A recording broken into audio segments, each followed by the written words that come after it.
O feitor Silvério chutou a caneca de Isaura e ordenou que ela lambesse a lama se quisesse matar a sede sob o sol do Vale do Paraíba.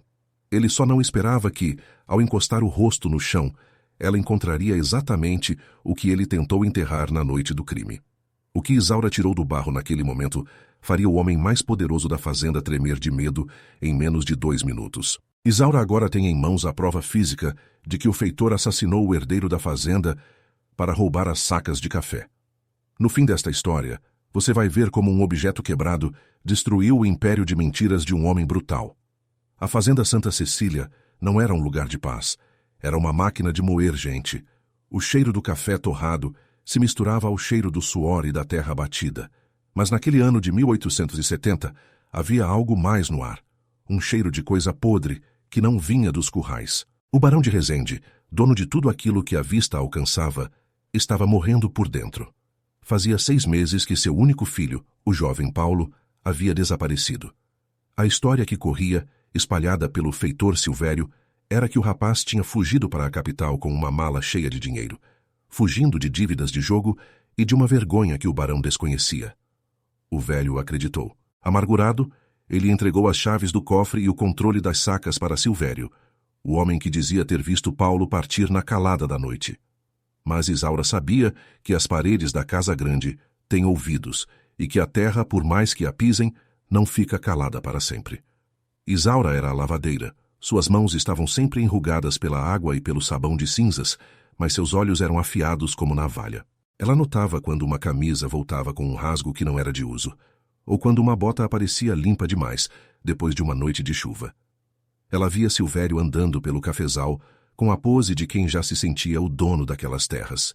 O feitor era um homem de 42 anos, de pele curtida e olhos pequenos, sempre escondidos sob a aba do chapéu de palha. Ele não falava. Ele rosnava. E seu ódio por Isaura era antigo, porque ele sentia que aquela mulher, sempre em silêncio, enxergava através da sua máscara de lealdade. Naquela tarde, o calor no Vale do Paraíba era de rachar o crânio. O sol parecia uma chapa de ferro quente sobre as costas de quem trabalhava na colheita. Isaura tinha passado o dia lavando os lençóis pesados do barão e, exausta, caminhou até o bebedouro dos animais para molhar a garganta. Ela levava uma caneca de Flandres amassada, o único luxo que possuía. Quando se inclinou para pegar a água que escorria da bica de madeira, o som de cascos de cavalo parou logo atrás dela. Era Silvério. O chicote batia rítmico contra a sua bota de couro, um som que fazia o estômago de qualquer um encolher. Ele não disse "boa tarde". Ele não deu aviso. Com a ponta da bota, Silvério atingiu a mão de Isaura, fazendo a caneca voar longe e cair direto no lamaçal, onde os cavalos urinavam. O feitor soltou uma risada seca, que parecia o som de galhos quebradiços. Ele disse que escravo não bebia em caneca, que se ela estivesse com sede, o chão era o lugar dela. Ele mandou que ela lambesse a lama. Isaura ficou imóvel. O ódio subiu pela sua garganta, mas ela conhecia o peso do chicote. Ela se ajoelhou. O barro estava quente e fétido. Silvério continuava lá em cima do cavalo, saboreando a humilhação, esperando que ela se quebrasse. Isaura mergulhou a mão no lodo para pegar sua caneca, mas seus dedos tocaram algo que não era pedra, nem raiz. Era algo metálico, frio e liso. Ela sentiu uma corrente fina prender em sua unha. Com um movimento rápido, escondido pela própria saia rodada, ela puxou o objeto. Por um segundo, o sol bateu no metal e refletiu um brilho dourado que quase a cegou. Silvério, distraído ajustando as rédeas, não viu. Mas Isaura viu. Era um relógio de bolso, de ouro, com o vidro trincado e o brasão da família Resende gravado na tampa. O relógio que o jovem Paulo nunca tirava do pescoço. O relógio que, segundo Silvério, o rapaz tinha levado consigo para a capital. O coração de Isaura martelou contra as costelas. Se o relógio estava ali, enterrado no lamaçal do bebedouro, Paulo nunca tinha saído da fazenda. A mentira de Silvério era mais profunda que aquela cova rasa. Ela fechou a mão com força, sentindo o metal machucar sua palma, e guardou o objeto nas dobras do seu vestido. Quando se levantou, seus olhos encontraram os de Silvério. Por um breve instante, o feitor sentiu um calafrio. Ele viu algo no olhar da lavadeira que não era medo, era uma sentença. Mas ele era arrogante demais para entender o que o destino estava entregando nas mãos daquela mulher. Silvério deu uma chicotada no ar e mandou que ela voltasse ao trabalho. Ele seguiu viagem em direção ao cafezal, Mas algo dentro dele começou a roer. Ele sempre voltava àquele bebedouro. Quase todas as noites, ele passava por ali conferindo se a terra ainda guardava o seu segredo. O crime tinha sido rápido, motivado pela ganância pura. Paulo tinha descoberto que Silvério estava desviando sacas de café e falsificando as contas para o barão. O rapaz confrontou o feitor ali mesmo, perto do riacho, durante uma ronda noturna. Silvério não pensou. Usou a enxada que estava encostada na cerca. Um golpe só. Depois, o pânico de ser pego o fez agir rápido. Ele enterrou o corpo e os pertences sob a lama pesada do bebedouro, onde o gado pisoteava o dia todo, garantindo que ninguém nunca ousasse cavar ali. O problema é que o medo faz o culpado cometer erros. E o erro de Silvério foi humilhar a única pessoa que tinha paciência para observar o chão. Enquanto Isaura voltava para o tanque de lavar roupas, ela sentia o peso do relógio. Ela sabia que aquilo era sua alforria, mas também era sua sentença de morte se Silvério descobrisse. Ela precisava chegar até o barão, mas o barão estava cercado pelos homens do feitor. A casa grande tinha se tornado uma fortaleza para Silvério. Ele controlava quem entrava e quem saía. Enquanto isso, na estrada principal, um vulto levantava poeira. Era Bento, um mensageiro vindo da capital. Ele trazia cartas e cobranças, mas também trazia perguntas que Silvério não queria responder. Bento era jovem e não conhecia as regras de silêncio da Santa Cecília. Sua chegada acelerou o desespero do feitor. Silvério sabia que, se o mensageiro falasse com o barão sobre as supostas dívidas de Paulo, a história da fuga começaria a esburacar. Ele precisava de um bode expiatório, e seus olhos se voltaram para a senzala. Naquela mesma noite, o clima na fazenda mudou. O silêncio era pesado, interrompido apenas pelo som das cigarras. Silvério não conseguia tirar a imagem dos olhos de Isaura da cabeça. Por que ela não chorou? Por que ela não baixou a cabeça? Ele começou a desconfiar. Ele chamou 2 capatazes e ordenou uma revista surpresa na senzala. O pretexto era o sumiço de uma ferramenta, mas o alvo era um só. Isaura estava sentada em seu canto, sentindo o relógio escondido sob um fundo falso no seu baú de madeira, quando a porta foi chutada. Silvério entrou como um furacão. Ele revirou tudo, rasgou colchões de palha, quebrou potes de barro. Ele queria ver o que ela escondia.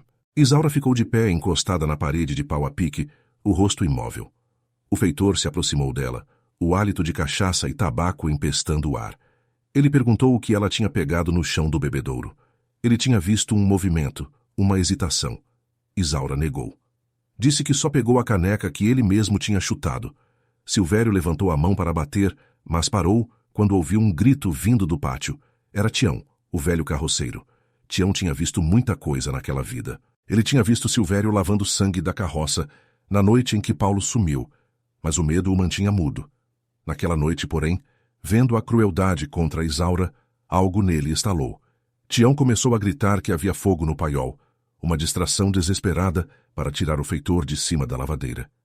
Silvério praguejou e saiu correndo com seus capatazes. Foi o tempo que Isaura precisou.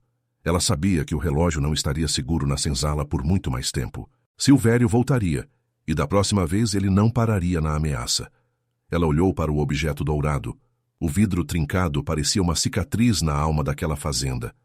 Ela limpou a lama seca com a ponta do vestido e viu as iniciais, P.R. Paulo Rezende. No interior da tampa havia um retrato minúsculo da falecida baronesa. Era a prova irrefutável. Mas como levar isso ao barão? O velho estava sempre trancado em seu escritório ou rodeado por Silvério. Isaura olhou para as sacas de café que seriam enviadas para a exportação no dia seguinte. O café especial, a reserva do barão, que passava por uma vistoria final na varanda da Casa Grande antes de ser selado. Uma ideia perigosa começou a tomar forma. Se ela conseguisse colocar o relógio dentro de uma daquelas sacas, o próprio barão o encontraria diante dos compradores estrangeiros que chegariam pela manhã.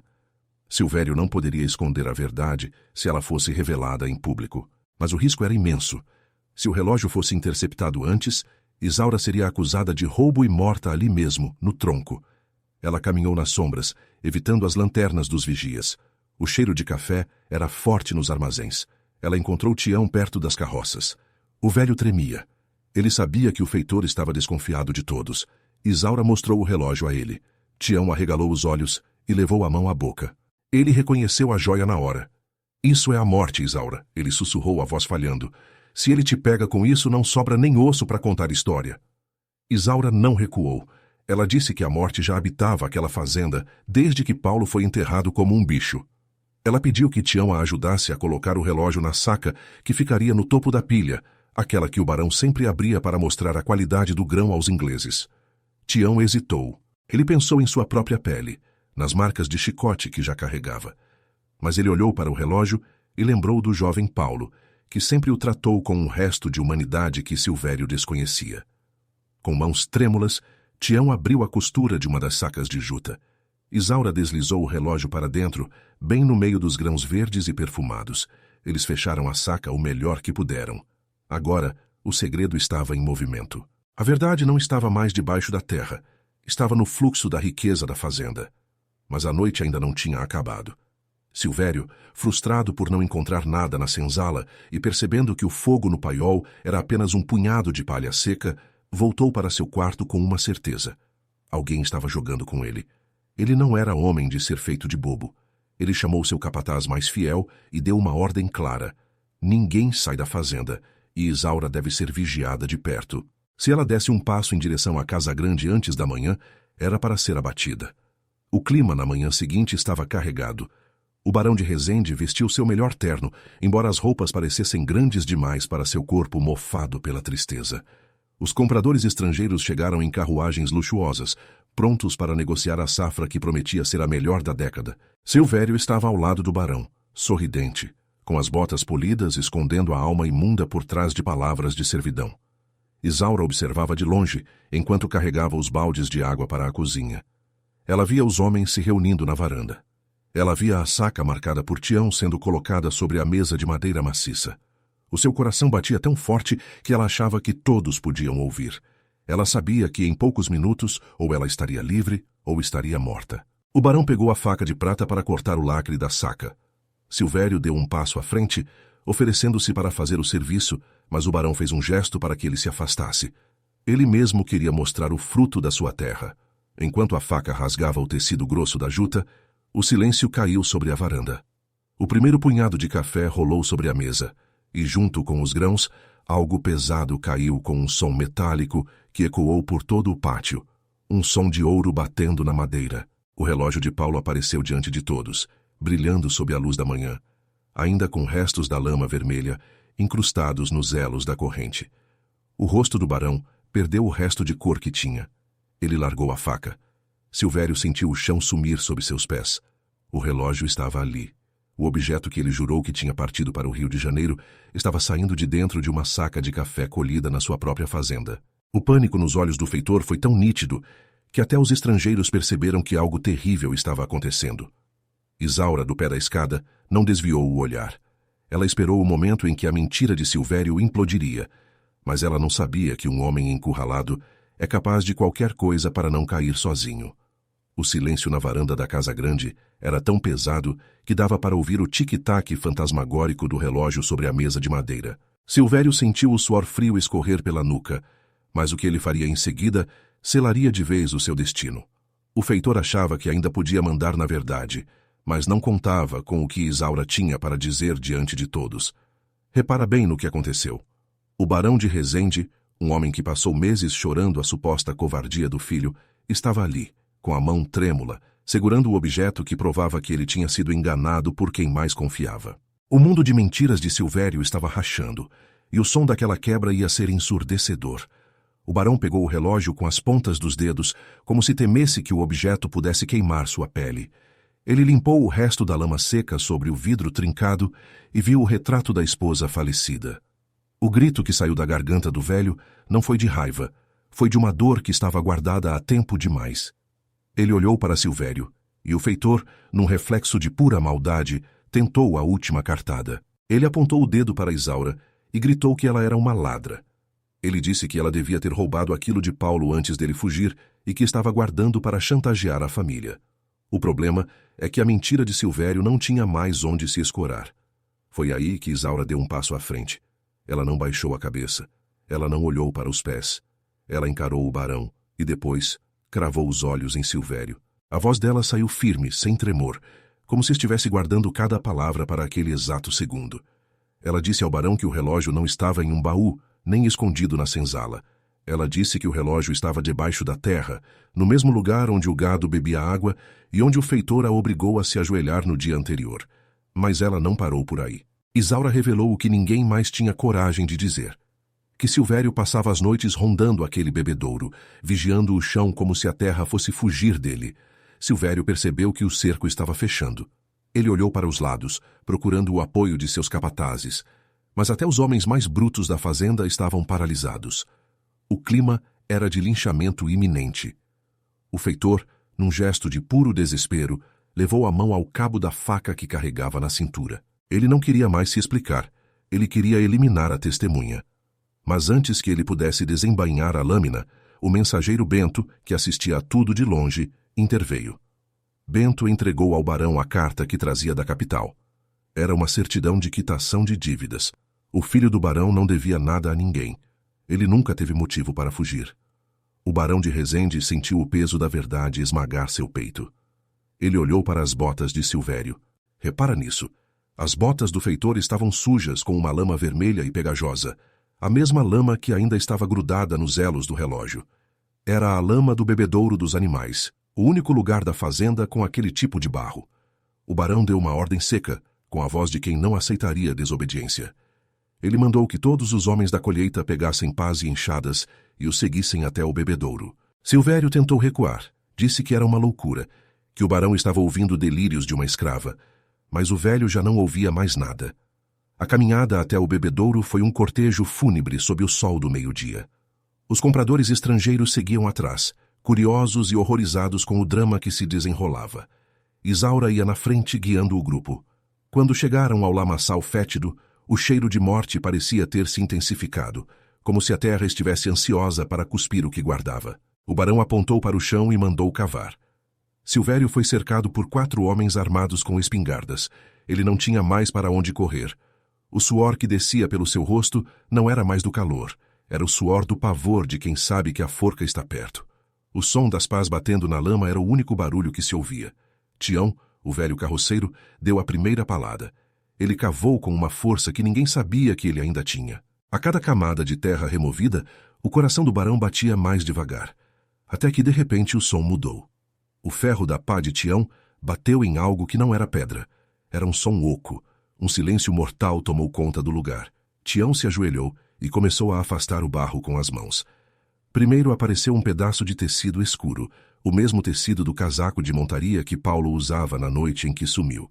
Depois, o horror se tornou completo. O corpo do herdeiro da fazenda Santa Cecília estava ali, preservado pela falta de ar no lodo, com o crânio esmagado por um golpe de enxada. O barão caiu de joelhos. O grito de dor que ele soltou fez os pássaros levantarem voo das matas próximas. Silvério, ao ver o cadáver exposto, tentou uma última e covarde fuga. Ele empurrou um dos vigias e correu em direção ao matagal, mas ele esqueceu que não estava mais lidando com escravos acuados. Os trabalhadores da fazenda, que por anos sofreram sob o chicote daquele homem, fecharam o caminho. Eles não usaram armas de fogo. Eles usaram os próprios braços e as ferramentas de trabalho para cercar o monstro. Silvério foi derrubado no mesmo barro onde tentou esconder seu crime. Ele implorou por misericórdia, a mesma misericórdia que ele nunca teve com Isaura ou com Paulo. O barão se levantou, os olhos vermelhos de ódio e de luto. Ele não ordenou que o matassem ali. Ele queria que Silvério sofresse o peso da lei e da desonra. O feitor foi amarrado e arrastado de volta para a sede da fazenda, mas dessa vez ele não ia para o seu quarto confortável. Ele foi levado direto para o tronco, onde tantas vezes castigou inocentes. Mas a justiça emocional ainda não estava completa. Enquanto Silvério gritava no tronco, o barão chamou Isaura. Diante dos compradores, diante de Bento e de todos os colonos, o velho pediu perdão.